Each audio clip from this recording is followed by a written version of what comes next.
Viktor Orban arrived in Strasbourg to defend himself and his far-right policies.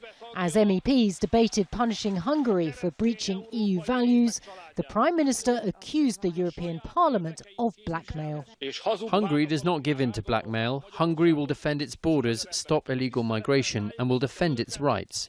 Some MEPs say that Orban's anti-immigration and anti-EU government is violating the rule of law and human rights.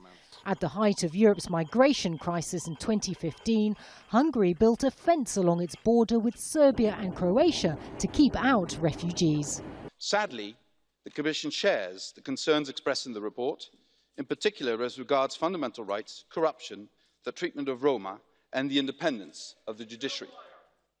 Orban says he's been unfairly targeted by a pro-migration liberal elite, but this Hungarian opposition MEP disagrees. In contradiction with what Mr. Orban is saying, this report is not about migration and refugees, but 95% of this report is about undermining the fundamental rights of Hungarian citizens in Hungary. On Wednesday, MEPs will vote on whether to trigger Article 7 against Hungary. It's known here in EU circles as the nuclear option because of its seriousness. It's a procedure which could lead to Budapest being stripped of its EU Council voting rights.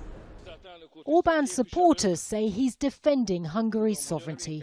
His opponents say he's part of a populist wave that threatens the future of the bloc and must be reined in before European parliamentary elections next year. Natacha Butler, Al Jazeera, Strasbourg, France.